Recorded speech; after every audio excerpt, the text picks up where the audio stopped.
सिद्धार्थनगर में बाढ़ का कहर जारी है। अब तक 239 गांव बाढ़ से घिर चुके हैं और 44 गांव पूरी तरह से मैरून हैं, जिसमें शासन और प्रशासन के द्वारा राहत सामग्री और अन्य चीजों का वितरण किया जा रहा है, जिससे ग्रामीणों को परेशानी न हो। इसी कड़ी में आज डुमरियागंज सांसद जगदम्बिका पाल ने बढ़नी क्षेत्र के खैरी शीतल प्रसाद, छुआहवा, तौलिहवा आज दर्जनों गांवों का दौरा किया और ग्रामीणों में राहत सामग्री बांटी। वहीं उनके साथ प्रशासनिक अमला भी मौजूद रहा। प्रशासन से उन्होंने कहा कि जो गांव मैरून हैं, जिन किसानों के फसल नुकसान हुए हैं, उनको उचित मुआवजे की राशि दिलाने का शासन को ब्यौरादानों को हुए नुकसान की भरपाई की जा सके।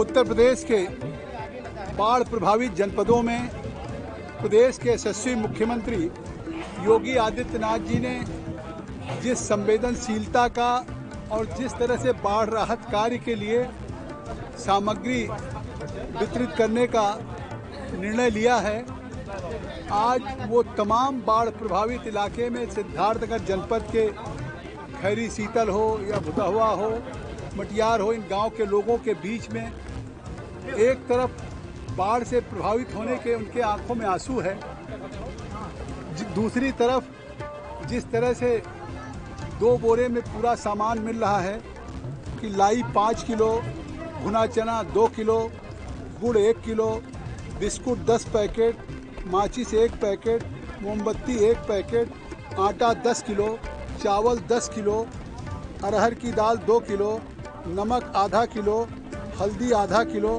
मिर्ची आधा किलो, धनिया आधा किलो, रिफाइंड तेल 1 लीटर और आलू 10 केजी, इतना सामग्री बाढ़ प्रभावित लोगों के बीच में वितरित की।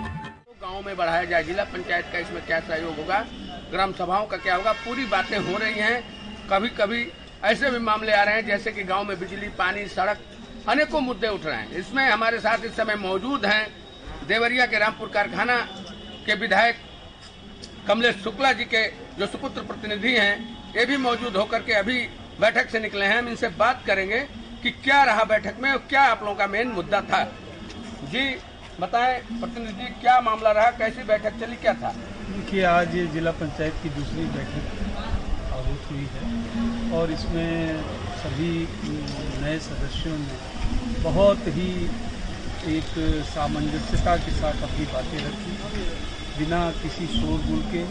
सिर्फ और सिर्फ सदस्यों का मत ये था कि जिस तरीके से भारतीय जनता पार्टी की सरकार चल रही है, सबका साथ, सबका विकास और सबका विश्वास लेके, उसी तरीके से इस सदन में भी जो विपक्षी सदस्य हैं उनका सबको साथ लेके चला जाए। हम लोगों की सरकार में जिस तरीके से सड़कों का जाल बिछाया है, नई सड़कों के प्रस्ताव के बारे में बात हुई है, उसके साथ बरसात के कारण और पिछले साल कोरोना के कारण जो धन अभाव रहा और उसमें कुछ सड़कों का मरम्मतीकरण रह गया था, उन सड़कों का मरम्मतीकरण कराए जाने के लिए विशेष तौर पे बल दिया गया।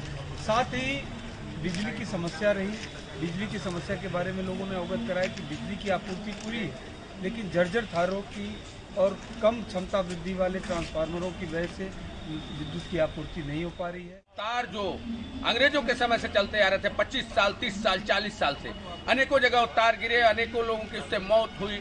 उन तारों को बदलने की और ट्रांसफार्मर के क्षमता वृद्धि के लिए हम लोग प्रयासरत हैं, उसकी सूची जा रही है। तो बिल्कुल हम बताते हैं, देवरिया में ये विकास की बैठक हुई है, बोर्ड की बैठक में विकास की बात हुई है। आने वाला वक्त तय करेगा कि विकास कितना होता है, जमीन पर क्या दिखता है, यह सबके सामने होगा। देवरिया से कैमरामैन मुकेश के साथ Vishal Mishra, N V news.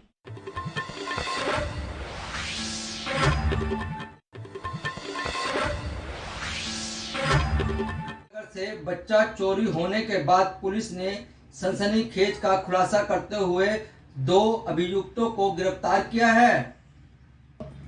SSP पवन कुमार का कहना है कि इसके लिए हमने 3 टीमें को गठित किया था, जिसके बाद पुलिस ने घेराबंदी करते हुए बच्चे को शय कुशल बरामद कर लिया है और इन 2 बदमाशों से मुठभेड़ होने के बाद इनको भी गिरफ्तार कर लिया है। गाजियाबाद की पुलिस ने आज हॉस्पिटल में बच्चे की बिछड़ी मां व उनके परिवार से बच्चों को मिलाया तो परिवार वालों के चेहरे पर एक अलग ही खुशी दिखाई दे रही थी, जिससे कि गाजियाबाद के जिले की जनता पुलिस का दिल से शुक्रिया अदा कर रही है। आज हम आपको बता दें कि गाजियाबाद के एसपी देहात मुरादनगर के विधायक अजीत पाल त्यागी जब हॉस्पिटल पहुंचे तो परिवार वालों के चेहरे पर अलग खुशी नजर आ रही थी और उन्होंने गाजियाबाद पुलिस के जिंदाबाद के नारे लगाए, दिल से धन्यवाद किया और मिठाई खिलाई। उनका कहना है कि ऐसे ही पुलिस कार्य करती रहेगी और हमारे दिल में अलग जगह बनाई है। अब देखना यह होगा कि जिस तरह आज पुलिस ने सराहनीय कार्य किया है, आगे भी इसी तरह कार्य करती रहेगी, यह तो आने वाला समय बताएगा। लेकिन आपको बता दें कि गाजियाबाद की पुलिस ने मात्र 10 घंटे के अंदर एक बिछड़ी हुई मां को उसका बच्चा मिला दिया है, जिसके कारण आज मुरादनगर की जनता के दिलों में पुलिस राज कर रही है। कल थाना मुरादनगर के अंतर्गत सीएससी मुरादनगर से एक घटना प्रकाश में आई थी, जिसमें कि लगभग सुबह के 3 से 4 बजे के बीच में एक बच्चा जो कि 2 दिन का था, उसको कुछ लोगों ने वहां से गायब कर दिया था और वहां से ले गए थे। इसमें तत्काल 3 टीमें गठित की गई थी, जिसमें कि थाने की टीम, थाना मुरादनगर की टीम, जनपद स्वाट और एसओजी देहात की टीमें लगातार इसमें जुट गई थी सुबह से ही काम करने में। और मैनुअल सूचना के आधार पर एवं सीसीटीवी के माध्यम से हम लोग उनको चिन्हित करने का प्रयास कर रहे थे। इसमें लगातार टीमें अच्छा काम करती रहीं और अंततः शाम को हमें सफलता मिली और बच्चे को सकुशल हम लोगों ने बरामद किया और बच्चा बिल्कुल ठीक है। बच्चे को रात में ही परिजनों को सुपुर्द कर दिया गया है। इस संबंध में कल ही तहरीर पर एएनबी न्यूज के लिए गाजियाबाद से परवीन अरोड़ा की रिपोर्ट।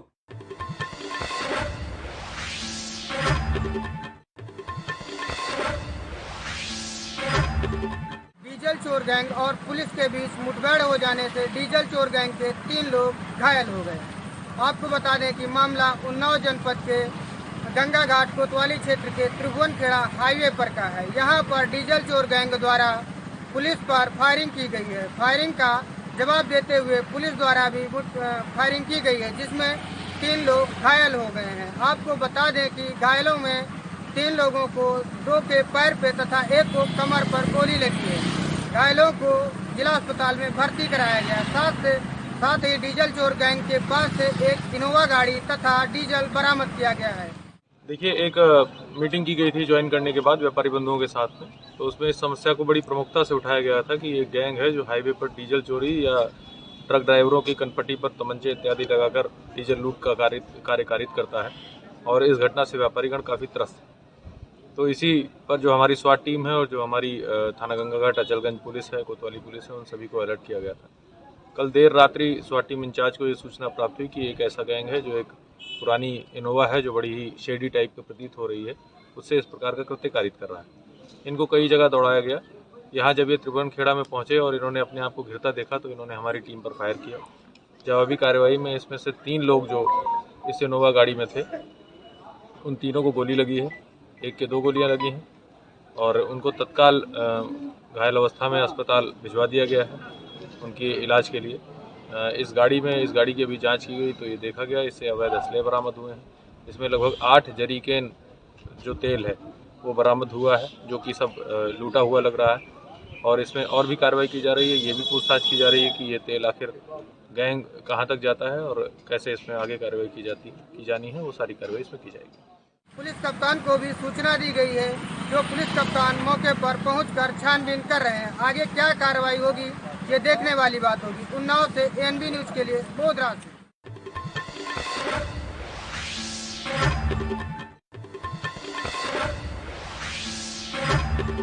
लगातार हो रही बारिश के चलते सरयू घाघरा नदी का जलस्तर बढ़ता जा रहा है। लगातार आसपास के गांवों में जलभराव होता जा रहा है और हमारे पीछे देख सकते हैं कि ये वो गांव है जहां पर पूरी तरह से गांव जलमग्न हो चुका है। लोग यहां से ऊंचे पर जाने को मजबूर हो गए हैं। लगातार लोग ऊंचे पर पहुंच रहे हैं और अपना ठिकाना ढूंढ रहे हैं। हमारे साथ कुछ यहाँ पे ग्रामीण है, उनसे बात करने की कोशिश करेंगे और जानेंगे कि क्या स्थिति है इस गांव की और क्या क्यों ये लोग बाहर जा रहे हैं। ये बताइए, क्या नाम है आपका? हमारा महेश नाम।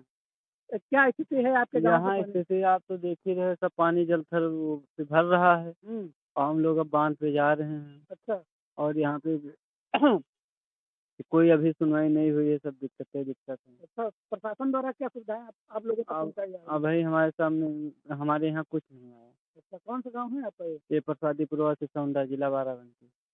तो ये हमारे साथ ग्रामीण थे जिनका साफ तौर पर कहना है कि यहाँ पर प्रशासन की तरफ से अभी तक इनको कोई मदद नहीं मिल पाई है। हमारे साथ और भी लोग हैं, उनसे भी बात करने की कोशिश करेंगे कि क्या प्रशासन उन तक कुछ यहाँ तक पहुँचने की कोशिश कर रहा है कि नहीं कर रहा है, या इनको सुविधाएं मिल रही है कि नहीं मिल रही हैं। ये बताइए कि क्या नाम है आपका? शिव कुमार। शिव कुमार जी, ये बताइए कि आपके गाँव का क्या नाम है? हमारा गाँव का नाम है प्रसादी पूर्वा। क्या नाम है आपका? शिव कुमार। यहाँ पर किस तरीके से प्रशासन द्वारा सुविधाएं आपको दी जा रही है? देखो साहब, यहाँ पे कुछ नहीं हो रहा है, सिर्फ हम लोग बाढ़ में बुड़ रहे हैं बस।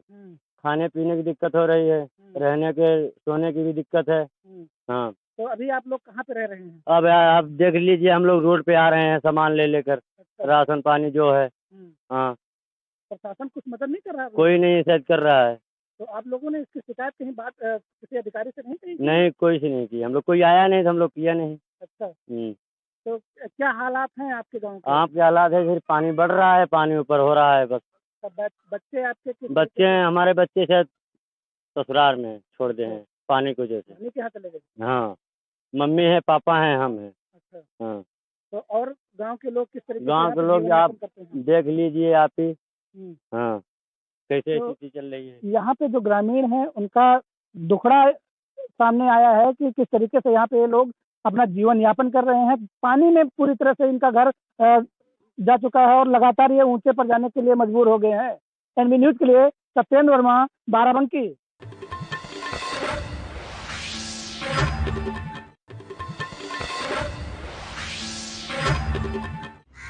भगवान कृष्ण की नगरी मथुरा में कल भगवान कृष्ण का जन्म बड़ी धूमधाम से मनाया जाएगा। उसको लेकर मथुरा प्रशासन के द्वारा सभी तैयारियां पूर्ण कर ली गई हैं। वहीं जन्माष्टमी जन्मभूमि के अंदर बड़ी धूमधाम से मनाई जाएगी, क्योंकि कोरोना काल के बाद अब जन्मभूमि में भगवान कृष्ण का जन्म मनाया जाएगा। क्योंकि 2 साल से मथुरा में जन्माष्टमी नहीं मनाई जा रही थी कि कोरोना की वजह से। उसको देखते हुए मथुरा प्रशासन के द्वारा सभी तैयारियां पूर्ण कर ली गई हैं। वहीं उत्तर प्रदेश के मुख्यमंत्री योगी आदित्यनाथ की आने की भी संभावना कल जताई जा रही है। उसको लेकर प्रशासन के द्वारा सारी तैयारियां पूर्ण कर ली गई हैं। वहीं मथुरा को पूरी दुल्हन की तरह सजाया गया है। जन्मोत्सव का जो पर्व है बड़े ही हर्षोल्लास से कल इस पूरे ब्रिज में मनाया जाएगा। जो मुख्य कार्यक्रम है वो कृष्ण जन्मस्थान जो गोविंद नगर क्षेत्र में स्थित है वहाँ पर होना है। इस बार माननीय मुख्यमंत्री जी के भी आगमन होने का जो कार्यक्रम उन लोगों को प्राप्त हो गया है। जितने भी श्रद्धालु यहाँ पर आ रहे हैं उनकी सुरक्षा, सुगमता और सुविधा के लिए कई दिनों से हमारे द्वारा तैयारियां की जा रही थी और आज से वो तैयारियां सारी लागू हो गई हैं। ट्रैफिक प्लान लागू हो गया है। इसके साथ साथ जो माननीय मुख्यमंत्री का आगमन हो रहा है उसके लिए भी हमारे द्वारा सारी जो व्यवस्थाएं हैं, चाहे वो हेलीपैड की है, चाहे जहाँ पर कार्यक्रम होना है, जो उसके बाद दर्शन होने हैं, उसकी पूरी व्यवस्था कर ली गई है। अधिकारियों को जिम्मेदारियाँ दे दी गई हैं। फोर्स का डिप्लॉयमेंट हो गया है। मथुरा के अलग से आगरा रेंज और आगरा जोन से भी हमें पुलिस बल प्राप्त हुआ है, उसकी ड्यूटी लगा दी गई है, ब्रीफिंग कर दी गई है और जो तैयारियां हो रही हैं उसको लगातार मॉनिटर करने के लिए अधिकारियों को नियुक्त कर दिया गया है। हमें पूर्ण आशा है कि कल का ये पर्व जो है वो ईश्वर की सेवा से बहुत अच्छे से कर पाएंगे। कितने समय तक मुख्यमंत्री मथुरा में रहेंगे और क्या? देखिए, वो कार्यक्रम अभी आया है हमारे पास, उसी कार्यक्रम के अनुसार उनका जो नेचर जिस तरह कहा जाता है कि भगवान की कृष्ण की नगरी एक अलग ही नगरी है, उसको इस तरह सजाया गया है। वहीं प्रशासन के द्वारा सारी तैयारियां पूर्ण कर ली गई हैं। मथुरा से रिंकू शर्मा, एएनबी न्यूज।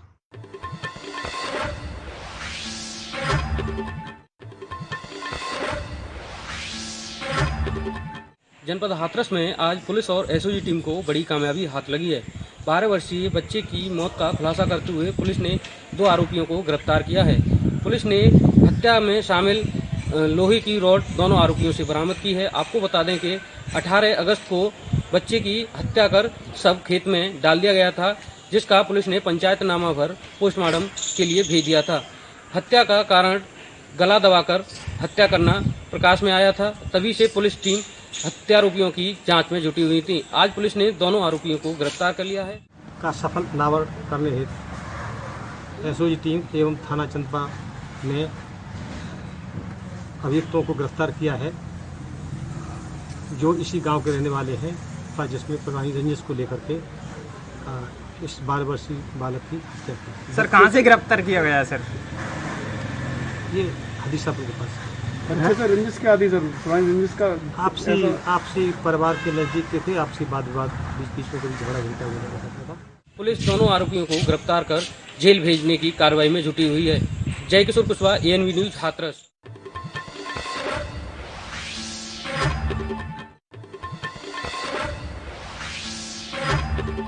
आम आदमी पार्टी महिला विंग की तरफ से आज पंजाब बीजेपी के दफ्तर का घेराव करने की कोशिश की। भारी संख्या में पूरे पंजाब से आम आदमी पार्टी महिला विंग के कार्यकर्ता यहां पहुंची थी।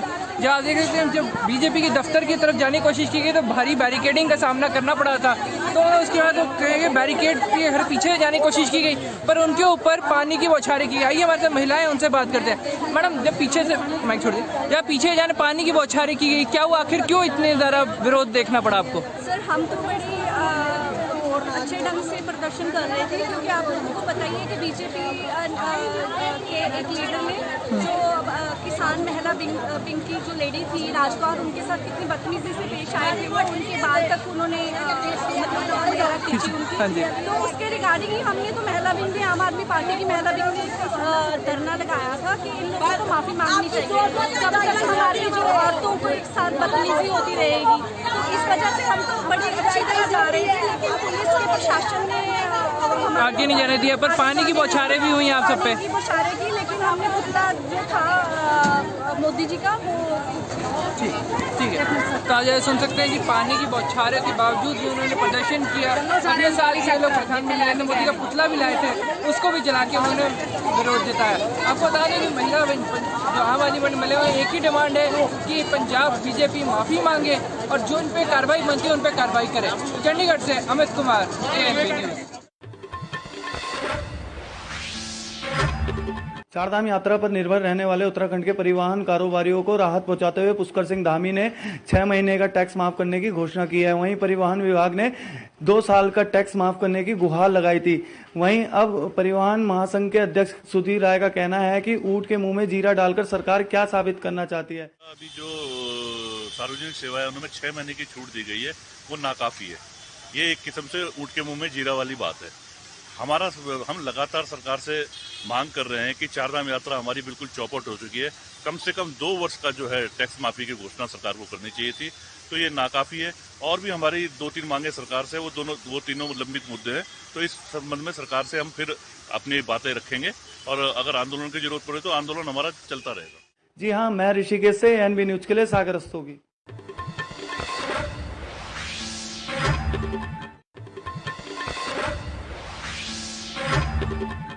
वैक्सीनेशन अभियान की 100% सफलता को लेकर प्रशासन ने नगर के तमाम क्षेत्रों में टीकाकरण शिविर का आयोजन कराया।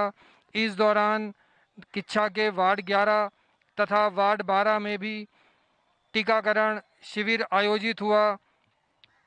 कोरोना से बचाव के लिए सैकड़ों लोगों ने वैक्सीन लगवाई।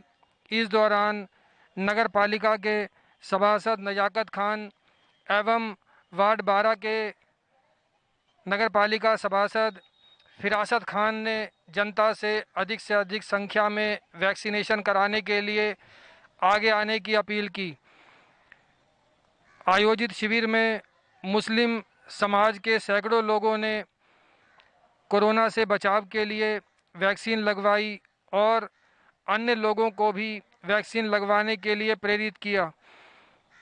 शिविर के दौरान सुपरवाइजर प्रभा गोस्वामी ने जनता से अपील करते हुए कहा कि प्रशासन द्वारा केंद्र स्वास्थ्य विभाग द्वारा कोरोना की तीसरी लहर का अंदेशा जताया गया है। इसको लेकर जनता को जागरूक रहने की ज़रूरत है। उन्होंने सरकार द्वारा जारी की गई कोविड गाइडलाइन का पालन करने की भी अपील की। नगर पालिका का वार्ड नंबर 12 है और हम दोनों भाइयों ने जो यहाँ सभासद है प्रेजेंट टाइम में, मेरा छोटा भाई फरासत खान, लोगों को हमने जागरूक किया और आज उस मेहनत का नतीजा ये मिला कि हम 400 के लगभग अपने वार्ड में जो है वैक्सीन हो चुकी है। मुस्लिम समाज को हम जागरूक कर रहे हैं ज़्यादा से ज़्यादा इसमें, और जो तीसरी लहर का जो अंदेशा है आने के लिए, ये उसकी हम तैयारी कर रहे हैं वैक्सीनेशन को रोकना। और हम अपील कर रहे हैं सब लोगों से, ये हमारी अपील है कि ज़्यादा से ज़्यादा इसमें हिस्सेदारी लें और वैक्सीन लगवा को अपने आप को सुरक्षित करें और लोग दूसरे लोगों को जागरूक करें। निश्चित तौर पर एक सामाजिक कार्य होने के साथ साथ स्वास्थ्य विभाग का एक कॉम्बिनेशन है। नगर पालिका, स्वास्थ्य विभाग, आंगनबाड़ी कार्यकर्ती और हमारे प्राथमिक के शिक्षक, इंटर कॉलेजों के टीचर सभी मिलकर के, खासतौर से सभासद स्थानीय जो हैं उनके द्वारा एक सामूहिक जागरूकता अभियान चलाकर वैक्सीनेशन कैंप को एक बृहद स्तर पर पूर्ण करने की योजना है शासन की। स्वास्थ्य विभाग, हमारे त्रिपाठी जी हैं, हमारे नोडल अधिकारी साहब हैं, हमारे सेक्टर मजिस्ट्रेट, हमारे बीओ साहब हैं, हमारे एसडीएम साहब के दिशा निर्देशन में ये सारा कुछ चल पा रहा है और हम लोगों से जो बन पड़ रहा है हम लोगों से कर रहे हैं। खास बात यह है कि जनता जागरूक होकर कैंप पर पहुंच रही है और उसका लाभ उठाकर वैक्सीनेशन पूर्ण किया जा रहा है। स्वास्थ्य विभाग के साथ साथ जनप्रतिनिधियों द्वारा भी वैक्सीनेशन तथा कोरोना की गाइडलाइन का पालन कराने की जनता से अपील की जा रही है। अपने सहयोगी ऋषभ शर्मा के साथ Raju Sehgal, ANB news, Kichha.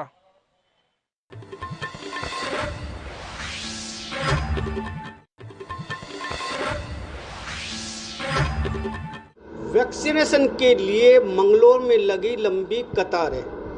Vaccine कराने के लिए मुस्लिम समुदाय भी आगे आ रहा है और ख़ासतौर पर मुस्लिम महिलाएं वैक्सीनेशन करा रही है। मंगलौर के एक सेंटर पर काफ़ी संख्या में मुस्लिम महिलाएं वैक्सीन कराने पहुंची। उत्तराखंड सरकार की मंशा है कि जल्द ही वैक्सीनेशन का कार्य पूरा करा लिया जाए। इसके लिए सरकार जगह जगह वैक्सीनेशन सेंटर चला रही है और वैक्सीनेशन के लिए प्रेरित कर रही है। मंगलौर में भी कई जगह वैक्सीनेशन सेंटर चले जा रहे हैं और लोग इसमें बढ़ चढ़कर हिस्सा ले रहे हैं और वैक्सीनेशन करा रहे हैं।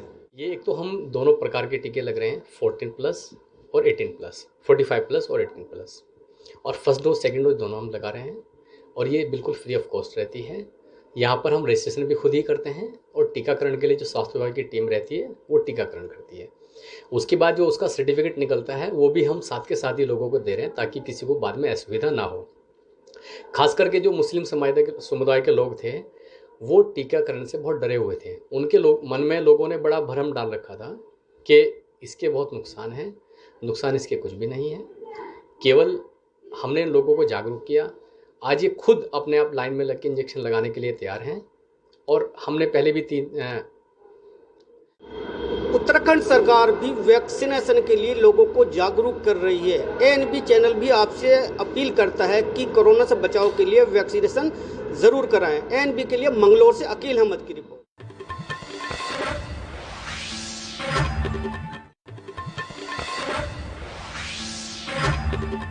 हरिद्वार पुलिस के द्वारा लगातार चलाया जा रहा अपराधियों के ऊपर शिकंजे का कार्यक्रम हर रोज एक नया आयाम खड़ा कर रहा है। आज भगवानपुर थाना अध्यक्ष के द्वारा जो टीम गठित की गई थी, उस टीम के द्वारा एक ऐसे मुजरिम को पकड़कर सलाखों के पीछे भेजा जा रहा है जो पिछले काफ़ी समय से उत्तर प्रदेश और उत्तराखंड में लगातार चोरी जैसी वारदातों को अंजाम दे रहा था। हरिद्वार SSP द्वारा सख्ती के साथ थानाध्यक्षों को निर्देश दिए गए थे कि क्षेत्र में जो क्रिमिनल हैं, जो पुराने क्रिमिनल हैं या जो नई वारदातों को अंजाम दे रहे हैं, उन्हें पकड़कर जल्द सलाखों के पीछे भेजा जाए ताकि जो बढ़ती हुई आपराधिक घटनाएं हैं उन पर लगाम लगाया जा सके। और उसी क्रम में आज भगवानपुर थानाध्यक्ष PD भट्ट और उनकी पूरी टीम ने एक तौसीफ नाम के ऐसे शख्स को गिरफ्तार किया है जो उत्तर प्रदेश के सहारनपुर जिले का रहने वाला है। अब पुलिस इस बात से अंदाज़ा लगा रही है कि जो इस तरीके की छोटी मोटी घटनाएं हैं, बंद पड़े हुए मकानों में जो चोरी की घटनाएं हैं और जो मोटरसाइकिल जैसी चोरी की घटनाएं हैं, उन पर कहीं ना कहीं अंकुश जरूर लग पाएगा। 2021 380 411 457 इसमें जो है जो बंद घर पे जो है ताला तोड़कर चोरी करने वाले गिराव है ये। इसमें एक मुलजिम को हमने गिरफ्तार किया है। इनसे लगभग 3 लाख का माल जो 100% रिकवर इसमें हो गया है। इनका नाम तौसीफ है और हमारा थाने में जो है इनका पहले भी मुकदमा है। इनका विरुद्ध गैंगस्टर एक्ट के अंतर्गत भी कार्रवाई किया है। इनका एक साथी है हसीम, वो जो अभी फरार है, उनका तलाश का कार्रवाई जारी है और इनके रिमांड में भेज के साथ आगे का कार्रवाई जो है शक्ति से शक्ति कार्रवाई जो है हम इसमें करेंगे। SSP हरिद्वार ने खुश होकर थाना अध्यक्ष भगवानपुर PD भट्ट को 2500 रुपये के इनाम की भी घोषणा की है। अब देखने वाली दिलचस्प बात यह है कि इस तरीके के अपराधियों को जेल में जाने के बाद भी क्या जो छूट-फूट घटनाएं होती हैं उन पर अंकुश लग पाएगा। ANB न्यूज़ के लिए हरिद्वार से मैं आदिल राणा।